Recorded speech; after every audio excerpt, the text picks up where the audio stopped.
Olá, queridos alunos, tudo bem com vocês? Vamos para mais uma aula do quinto módulo. A gente vai falar sobre a armadura de Deus nesse tema que fala sobre as batalhas espirituais, e a gente vai falar de cada tópicos ali da armadura de Deus. Aí no seu PDF você esteja acompanhando, tem muito mais versículo do que aqueles que eu vou citar aqui, então é importante você sempre ter a Bíblia e o seu PDF. Esteja aí com o seu coração e sua mente, né, focada nessa aula, para que Deus ele venha revelar o quão poderoso você estar revestido com essa armadura de Deus.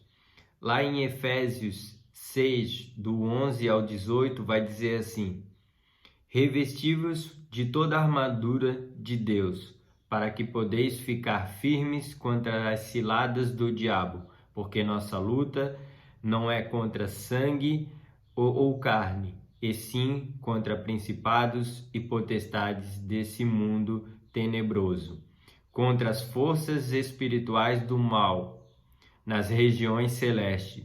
Portanto, tomai de toda a armadura de Deus, para que possais resistir ao dia mau, e depois de terdes vencido tudo, permanecer inabaláveis. Estais, pois, firme, cingindo-vos com a verdade, vestindo-vos com a couraça da justiça, calçai os pés com a preparação do evangelho da paz, embraçando sempre o escudo da fé, com o qual podereis apagar todos os dardos inflamados do maligno. Tomai também o capacete da salvação e a espada do Espírito, que é a palavra de Deus, com toda oração e súplica, orando todo o tempo no Espírito, para isso vigiais com toda a perseverança e súplica por todos os santos. Amém? Então existe uma guerra, né, entre Deus e Satanás. A gente já sabe quem que vai vencer, né? Mas a gente precisa, nós como cristãos, precisamos estar revestido dessa armadura de Deus. Essa guerra espiritual, a vitória já está garantida, mas a gente não pode brincar, né? Satanás ele não brinca de matar, roubar ou destruir, como a gente aprendeu na outra aula. E a gente, como cristão, a gente não pode brincar também, né? Bobear. Então, aqui fala de algumas armaduras que o crente, o cristão, precisa ter, né, na sua vida para se proteger, para estar protegido e até atacar Satanás, porque a gente sempre fala, né, que o pecado a gente precisa correr, a gente precisa fugir dele, a gente não pode brincar com ele, não pode estar no limite do pecado, a gente tem que estar o mais longe possível do pecado. Mas Satanás, a gente tem que se defender quando ele ataca e também atacar ele quando ele tentar aí algo sobre a sua vida, tentar destruir algo, porque o objetivo dele é aquele que a gente citou: matar, roubar e destruir. E ele vai vir pesado para tentar fazer isso na nossa vida, principalmente quando a gente está no caminho, né, do Senhor ali. Ele tenta de algumas maneiras aí nos enfraquecer. Com nossas próprias forças, né? A gente por nós mesmos, com a força do nosso braço, a nossa experiência, o que for, a gente não consegue derrotar ele pelas nossas próprias forças, né? Contra o diabo. A gente não pode usar, a gente precisa usar coisas espirituais, né? Essa armadura de Deus que Deus deixou, isso que a gente precisa usar, porque a gente por nós mesmos tentar derrotar Satanás, a gente não vai conseguir. A gente não pode também deixar nenhuma brecha, sabe? A gente vai aprender cada característica ali da armadura de Deus, e a gente não pode deixar nenhuma brecha para que Satanás ele tenha algum espaço ali desprotegido, que vai dar condição, né, para Satanás ali agir, né, sobre a sua vida. Satanás ali entrar, né, na sua vida, brincar, fazer disso um parque de diversão para ele. né? Um parque de diversão para destruir a sua vida, para brincar da maneira que ele quer sobre a sua vida. Então, a gente precisa fechar todas as brechas, tudo que tem permitido ali Satanás tentar atacar a sua vida. Então, sempre reavalie a sua vida, né? Esteja sempre em oração, jejum. Vai ter as armaduras aqui, mas o principal aí é jejum, oração, o pecado, né? Não deixe você se andar no lamaçal do pecado, porque isso são brechas. Quanto mais próximo do pecado, mais longe de Deus você vai estar, mais fraco, sem essas armaduras você vai estar na sua vida. Então, os ataques vão vir de Satanás, com ciladas, com coisas sobre a sua vida. E agora a gente vai conhecer as armaduras de Deus que a gente tem para vencer ele. E você precisa usar cada uma delas, né? A cada manhã que você acordar, até esse texto de Efésios 6, 11 e 18, você pode usar como a sua oração pela manhã. Quando você se acorda, lê esse versículo aqui, que ele vai revestir você para o seu dia aí, para que você vai enfrentar.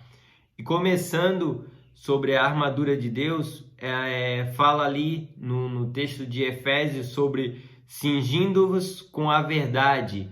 O que é a verdade? A palavra de Deus. Ela é a verdade, ela que nos assegura da vitória, ela que é o pilar da nossa vida, é a verdade. A gente precisa caminhar na verdade, na palavra de Deus. Em João 14:6, respondeu-lhe Jesus: eu sou o caminho, a verdade e a vida. Ninguém vem ao Pai a não ser por mim. Então, a palavra de Deus é a sua verdade, é o que vai proteger de qualquer ataque de Satanás. Ele tentar falar algo, tentar te acusar de algo, você declara a verdade, que é a palavra de Deus. Satanás, ele é a mentira, né? E ele é conhecido como o pai da mentira. Lá em João 8:44 diz: quando ele profere mentira, fala do que lhe é próprio, porque ele é mentiroso e pai da mentira. Então aqui está falando de Satanás, né? Ele fala do que é próprio dele, a mentira. Então ele muitas vezes vai mentir para você, vai te acusar, falar coisas relacionadas à mentira. E quando a gente cristão se apega numa mentira, a gente usa um instrumento de Satanás e a gente fica dominado por ele. Então, muito importante você falar a verdade, palavra de Deus, falar a verdade, não mentir, porque quando você mente, você está usando um instrumento do pai da mentira. Então, você está dando brecha e legalidade para Satanás atacar a sua vida. Então, não minta, fala a verdade, caminhe na verdade. Esteja alinhado à verdade do Senhor. O segundo, vestivos da couraça da justiça. Lá em 2 Tessalonicenses 2, do 9 ao 12. Ora, o aparecimento do iníquo é segundo a eficácia de Satanás, com todo o poder e sinais e prodígios da mentira, e com todo o engano de injustiça aos que perecem, porque não lhe acolheram do amor da verdade para serem salvos. E por esse motivo, pois que Deus lhe manda a operação do erro, para darem créditos à mentira, a fim de serem julgados todos quantos não deram crédito à verdade. Antes, pelo contrário, deleitaram-se com a injustiça. Então aqui fala da couraça da justiça, é estar com o seu coração alinhado. Deus é justiça e é verdade. A couraça da justiça conserva o nosso coração contra toda injustiça. Então, quando você está vestido ali da couraça da justiça, nenhuma injustiça que Satanás tentar atacar sobre a sua vida, né, vai ter poder, porque você está protegido, né, o seu coração ali está protegido de toda injustiça, né? Por mais que vim esses ataques, você vai falar, eu sei, eu conheço, né, o que está no meu coração, eu conheço, né, eu sou justo, Deus, né, ele é justo, Deus ele é verdadeiro, ele está sobre a minha vida e eu estou protegido, eu estou vestido com essa couraça da justiça. O terceiro, calçando os vossos pés com a preparação do Evangelho. Marcos 16:15. E disse-lhes, ide por todo o mundo e pregai o Evangelho a toda criatura. Então, é o Evangelho da salvação, é você estar revestido, isso que você está fazendo, aprendendo a palavra de Deus, aprendendo princípios bíblicos, né? Isso que você está fazendo agora, tendo aulas, estudando, crescendo, aprendendo a preparação do Evangelho, né? O caminho, de repente você tinha uma vida toda errada e agora você está aprendendo sobre o Evangelho, como ter uma conduta certa. E aqui cita, né, em Marcos, para que depois que você tenha a sua vida transformada, que você leve o ID, né, que você leve essa preparação do Evangelho a outros. Eu sempre tenho uma frase que eu tenho comigo, que é a salvação, ela não pode parar em mim, sim, ela precisa iniciar através de mim, porque se Deus ele me alcançou, eu tenho esse amor de Deus que me alcançou, eu preciso levar a outras pessoas, ele não pode parar em mim. Então não deixe esse evangelho chegar até você e parar em você, leve a outros.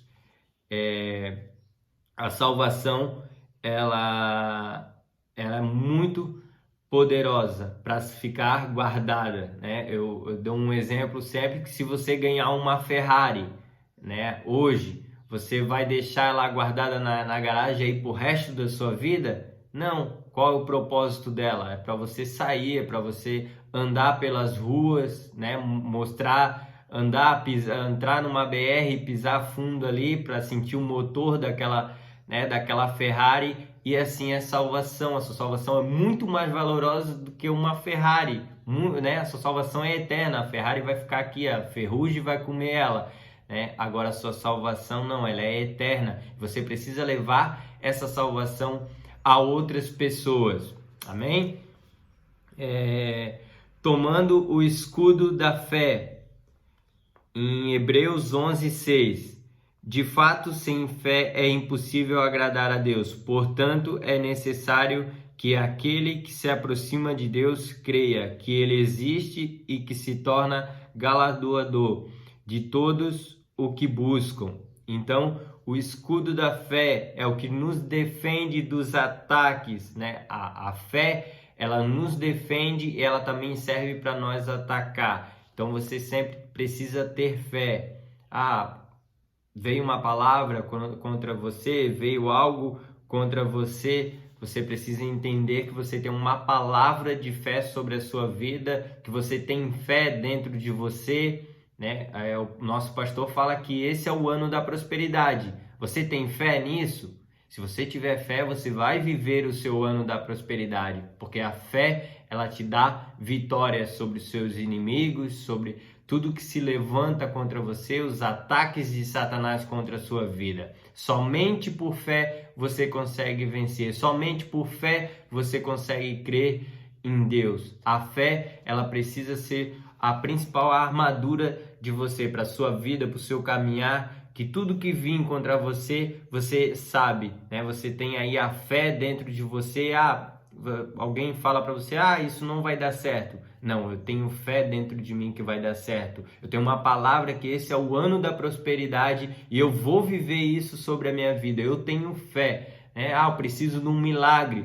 Todo mundo, os médicos de repente digam para você, é impossível, não consegue. Não, eu tenho fé que eu vou conseguir, que eu vou ser curado. Tenho vários testemunhos sobre isso, sobre fé.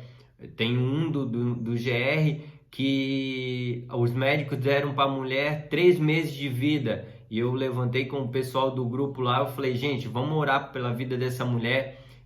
Faltava 3 meses ali pro decreto, que ela tinha 3 meses de vida, ia falecer, e a gente entrou num propósito. Todo GR a gente orava pelaquela mulher, todo GR com fé, convicto, e a gente declarava que aquele decreto de 3 meses de vida, Deus ele ia revogar, ia dar vida e vida em abundância para aquela mulher. E a gente orou quando faltava 1 mês para ter o decreto ali de que ela, né, o atestado lá de que ela só tinha 3 meses de vida. Quando faltava 1 mês, ela foi fazer um exame, não tinha mais câncer, não tinha mais nada, o câncer maligno nela, e ainda acharam alguns exames ali meio estranhos, foram fazer outros exames nela e descobriram que ela estava grávida. Então, assim, por fé, né, ela foi curada, essa mulher foi curada através de fé de pessoas orando. Creio que ela também estava com fé, era a única esperança dela, porque os médicos ali já tinham decretado ali que ela só tinha 3 meses de vida, e no fim ainda Deus deu uma vida em dobro para ela, né? Que ela gerou uma criança saudável ali. Hoje já acredito aí pelo tempo já deve ter mais ou menos 1 aninho e pouco a criança. Então isso é fé. É tudo que está vindo sobre você que é contra a palavra de Deus, contra o que tem dentro de você, você fala, não, eu tenho fé que eu vou conseguir isso, eu tenho fé que eu vou ser curado, eu tenho fé que eu vou conseguir esse emprego. Então você precisa ter isso ardendo dentro de você. Vamos aqui, Jó, né? Lá em Jó 13:18 fala que Jó, ele perdeu tudo que ele tinha. Se você ler a história de Jó, leia, que você vai entender um pouquinho sobre fé, muito sobre fé, na verdade, né? Jó, ele perdeu os filhos, perdeu tudo que ele tinha, a Lu já até comentou aqui numa aula, mas ele não perdeu a fé dele. Então, assim, que você perca tudo que você tiver, mas não perca a sua fé. A fé, ela desfaz todos os dardos inflamados do inimigo contra a sua vida. O quinto, tomando o capacete da salvação, 2 Coríntios 10, do 4 ao 6. Porque as armas da nossa milícia não são carnais, e sim poderosas em Deus, para destruir fortalezas, anulando nós. Sofias namas e toda altivez que se levante contra o conhecimento de Deus, elevando cativo todo o pensamento à obediência de Cristo, e estando prontos para punir toda a desobediência, uma vez completa a nossa submissão. Então o capacete ele protege a nossa cabeça, protege a nossa mente, os nossos pensamentos. Então você precisa ter o capacete da salvação, você entender que você é salvo, guardar, né, isso para você, para que nenhum ataque, que nenhuma palavra que vem contra isso, nenhum pecado que venha afetar a sua vida, isso venha entrar na sua mente e dar aí espaço, né, para que isso seja arrancado da sua mente, a palavra de Deus seja arrancada da sua mente. Então guarde isso, né? Esteja com sua mente, que a sua mente precisa estar guardada sobre o sangue de Jesus, né? Que você entenda o precioso sangue de Jesus tem sobre a sua vida. O quinto, tomando a espada do Espírito, que é a palavra de Deus. A palavra é a nossa defesa. O sexto, né? Falando aqui, lá em Isaías 54:17, diz assim: toda arma forjada contra ti não prosperará, toda língua que se ousa contra ti em juízo, tu as condenarás. Esta é a herança dos servos do Senhor, e o seu direito de que de mim procede, diz o Senhor. Então a palavra de Deus, né? A palavra, a espada do Espírito é a palavra de Deus. A palavra de Deus, ela precisa estar sobre a nossa vida, né? A gente sempre diz que a Bíblia é a espada do crente. Então tudo que vinha atacar a sua vida, todos os ataques de Satanás, você tem essa arma poderosa, que é a palavra de Deus, ela é viva, né? A Bíblia, ela é viva. Se você lê, ali tem todos os versículos para você aumentar sua fé, para você entender qual é o plano de Deus para sua vida, o plano de Deus de salvação desde Gênesis e Apocalipse. Você vai ver que tudo, né, a gente passa na nossa vida e algumas coisas a gente vai enfrentar ainda até, né, a volta do nosso Senhor.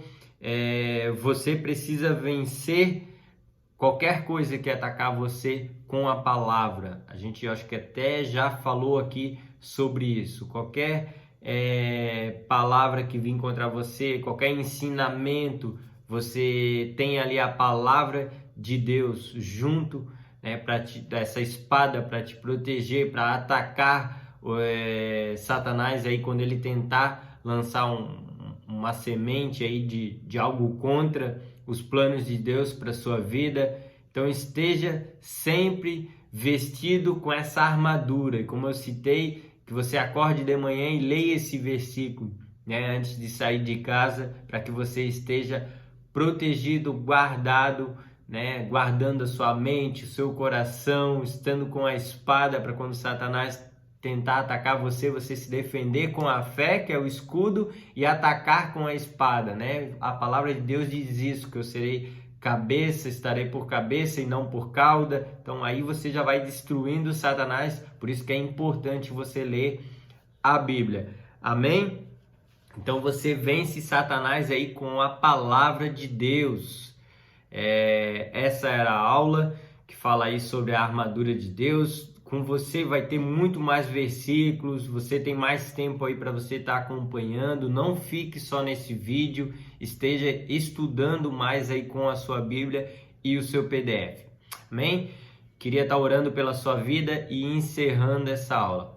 Amém? Feche seus olhos. Senhor Deus e Pai, eu coloco a vida de cada um diante da Tua presença, Pai. Hoje aprendemos sobre a armadura de Deus, que cada um de nós esteja guardado e protegido, Pai, por essa armadura, Pai, que a cada manhã a gente se vista essa armadura e saia, Pai, aí pelo mundo, pregando o Evangelho, guardando a nossa mente com o capacete da salvação, que a gente coloque, Pai, nos pés a sandália da preparação do Evangelho, que a gente leve o Evangelho a outros, Pai, que a gente tenha a espada do Espírito, Pai, que é a palavra de Deus, que a gente esteja sempre caminhando nos Teus princípios, Pai, nas Tuas palavras, em nome de Jesus, que o Senhor guarde a família de cada um, que o Senhor proteja a família de cada um aqui representada, Pai, que Satanás ele não venha atacar e prejudicar a vida de cada um, da família de cada um que aqui está representada, em nome de Jesus. Amém? Amém, meus queridos, e até a próxima aula.